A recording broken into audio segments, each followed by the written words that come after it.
नमस्कार। महाराष्ट्र का सीएम कौन? ये सवाल अब कौन बनेगा करोड़पति में अमिताभ बच्चन को अब पूछ ही लेना चाहिए। किस मस्जिद के नीचे मंदिर है भाजपा को ये मालूम है, लेकिन जनादेश के बाद भी अभी तक 10 दिन से महाराष्ट्र में सीएम के सवाल पर भारतीय जनता पार्टी की बोलती बंद है। एकनाथ शिंदे के लिए बड़ा शर्मसार करने वाला पल होगा जब वो मुख्यमंत्री रहते हुए कैबिनेट मिनिस्टर की शपथ लेंगे और वो बोलेंगे कि मैं एकनाथ शिंदे, जो अभी तक महाराष्ट्र का मुख्यमंत्री था, अब कैबिनेट मंत्री की शपथ ले रहा हूं। एक राज्य का मुख्यमंत्री रातों रात मंत्री बनकर रह जाएगा। ये भारत के राजनीतिक इतिहास में पहली बार होगा। तो क्या शिंदे अपना नाम इस शर्मिंदगी वाले इतिहास में लिखाना स्वीकार करेंगे या फिर भाजपा के खिलाफ विपक्ष में बैठेंगे? ये बड़ा सवाल है और इसी बड़े सवाल के साथ चलिए वीडियो की शुरुआत करते हैं। तो दोस्तों, बीजेपी और शिंदे के बीच सब कुछ ठीक नहीं है। बीजेपी शिंदे पर दबाव डाल रही है। बीजेपी शिवसेना की एक भी शर्त मानने को तैयार नहीं है। ऐसा लग रहा है कि बीजेपी चाहती है कि शिंदे वाली शिवसेना अपने आप महायुति से बाहर हो जाए, क्योंकि बीजेपी को सरकार बनाने के लिए 14 विधायकों की जरूरत है और वो विधायक अजीत पवार की पार्टी से तो मिल ही रहे हैं। आज की तारीख में शिंदे बीजेपी के लिए बोझ हैं और बीजेपी के मुख्यमंत्री की राह का रोड़ा भी है। बीजेपी ना तो शिंदे को गृह मंत्रालय दे रही है, ना ही शिंदे के बेटे को डिप्टी सीएम का पद दे रही है।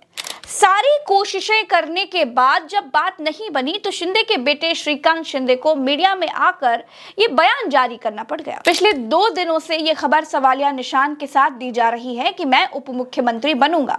दरअसल इसमें कोई सच्चाई नहीं है। मेरे उप मुख्यमंत्री पद को लेकर चल रही सभी खबरें बेबुनियाद है।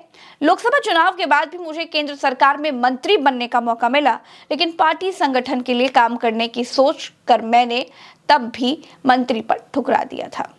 मुझे सत्ता में पद की कोई चाहत नहीं है। मैं एक बार फिर से स्पष्ट कर दूं कि मैं राज्य में किसी भी मंत्री पद की दौड़ में नहीं हूं। हालांकि श्रीकांत शिंदे का यह बयान तब आया जब बीजेपी श्रीकांत शिंदे का नाम अनुभवहीनता का हवाला देकर खारिज कर चुकी है। श्रीकांत शिंदे ही नहीं, शिवसेना के साथ भी बीजेपी का व्यवहार वही है कि जो दे रहे हैं वो ले लो। महाराष्ट्र में सब कुछ ठीक बताया जा रहा है, लेकिन अजीत पवार दिल्ली में अलग अलग मीटिंग खेल रहे हैं। शिंदे कभी गांव, कभी ठाणे, कभी मुंबई के बीच भागे भागे फिर रहे हैं। एकनाथ शिंदे की बुलाई बैठक में देवेंद्र फडणवीस एक शहर में होते हुए भी वीडियो कॉन्फ्रेंसिंग के जरिए जुड़ रहे हैं। शिंदे और फडणवीस के बीच दूरियां क्या इतनी बढ़ गई हैं कि दोनों एक दूसरे को अपना आंख नहीं दिखा सकते, आमना सामना तक नहीं कर पा रहे। इस बीच गोदी मीडिया में एक खबर प्लान कर दी गई कि सीएम बीजेपी से ही होगा। अजीत पवार को 10 मंत्रालय दिए जाएंगे, शिंदे को 12 मंत्रालय। बीजेपी अपने पास 22 मंत्रालय रखेगी। 5 तारीख को शपथ ग्रहण होगा, लेकिन मुख्यमंत्री कौन होगा मालूम नहीं है। क्या शिंदे को गृह विभाग मिलेगा मालूम नहीं है। दोस्तों, महाराष्ट्र में भगमच्छर मचा हुआ है। सत्ता का बंदरबार चल रहा है। 10 दिन से नौटंकी चालू है। राज्यपाल कहाँ है मालूम नहीं। यहीं पर अगर महायुति वाली सिचुएशन इंडिया गठबंधन के साथ होती तो राज्यपाल अब तक सरकार बनाने का दावा पेश करने की समय सीमा निर्धारित कर चुके होते। महायुति में सत्ता का बंदरबाट राज्यपाल भी बिल्कुल चुपचाप होकर देख रहे हैं।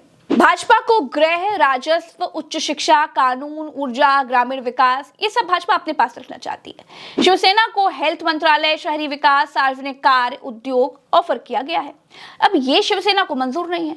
शिवसेना को बीजेपी का गृह मंत्रालय और राजस्व मंत्रालय चाहिए। साथ ही अजीत पवार को वित्त मंत्रालय चाहिए, जो कि बीजेपी और शिवसेना दोनों को मंजूर नहीं है। वहीं एनसीपी वाले अजीत गुट को वित्त मंत्रालय, योजना मंत्रालय, सहयोग और कृषि मंत्रालय जैसे विभाग देने की पेशकश की गई है। सिचुएशन शिंदे के लिए ऐसी बनाई जा रही है कि शिंदे खुद ही महायुति को छोड़ दें या फिर बीजेपी की शरणागति आप स्वीकार कर ले और डिप्टी सीएम बनकर बीजेपी के आगे हाथ बांधे खड़े रहें बस। भाजपा ने एक गुजराती विजय रूपाणी, जो पहले गुजरात के मुख्यमंत्री रह चुके हैं, उन्हें पर्यवेक्षक बनाकर मुंबई भेजी है। निर्मला सीतारमण को भी पर्यवेक्षक बनाकर भेजा गया है। ये दोनों लोग तय करेंगे कि बीजेपी विधायक दल का नेता कौन होगा या फिर मुख्यमंत्री पद का दावेदार कौन होगा। इसमें कोई आश्चर्य की बात नहीं है कि मुख्यमंत्री का नाम 2 गुजराती लोगों ने तय कर लिया है, जिसे वो बताएंगे वही मुख्यमंत्री बनेगा। लेकिन बीच में शिंदे की चुप्पी सारा खेल खराब कर रही है। शिंदे कोई स्पष्ट जवाब दे नहीं रहे हैं। शिंदे सत्ता के साथ हैं या फिर सत्ता के खिलाफ हैं। सत्ता के साथ रहने में ज्यादा अपमान है या फिर सत्ता के खिलाफ रहने में ज्यादा फायदा है, इसका निर्णय शिंदे ले ही नहीं पा रहे हैं।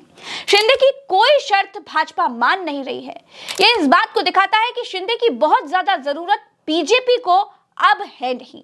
फैसला शिंदे को करना है कि वो अपमान सहकर सत्ता के साथ रहेंगे या फिर सिर उठाकर विपक्ष में बैठ जाएंगे। अब इसी में कौन बनेगा महाराष्ट्र का मुख्यमंत्री वाला उत्तर छुपा है दोस्तों। शिंदे के जाते ही बीजेपी का रास्ता साफ हो जाएगा। एक सीएम और एक डिप्टी सीएम बीजेपी से हो जाएगा। सीएम ब्राह्मण हो जाएगा, डिप्टी सीएम पिछड़ा हो जाएगा और अजीत पवार के तौर पर दूसरा डिप्टी सीएम मराठी हो जाएगा। सारी इक्वेशन सुलझ जाएगी। आज की तारीख में शिंदे बीजेपी के लिए बोझ बन चुके हैं, बोझ। जितनी आसानी से बीजेपी शपथ ग्रहण की तारीख दे रही है और जिस तरह की परिस्थितियां हैं उसके हिसाब से ये लग नहीं रहा है कि 5 तारीख को शपथ ग्रहण हो पाएगा। दोस्तों, महाराष्ट्र के लिए 4 और 5 तारीख काफी क्रूशियल हैं। इन दोनों तारीखों में बड़े राजनीतिक भूचाल छिपे हुए हैं। इन 2 तारीखों में कौन बनेगा महाराष्ट्र का मुख्यमंत्री, इस सवाल का जवाब भी छिपा है। दोस्तों, इस वीडियो में इतना ही। चलते हैं। राम राम, दुआ सलाम, जय हिंद। महाराष्ट्र की खबरों की वजह से 2-4 दिन से दूसरे एनालिसिस वीडियो हम कर नहीं पा रहे हैं। महाराष्ट्र का मैटर निपटते ही दूसरे ज्ञानवर्धक वीडियोस भी हम आप तक पहुंचाते रहेंगे, आपको देखने के लिए मिलेंगे। फिलहाल के लिए हमें दीजिए इजाजत। नमस्कार।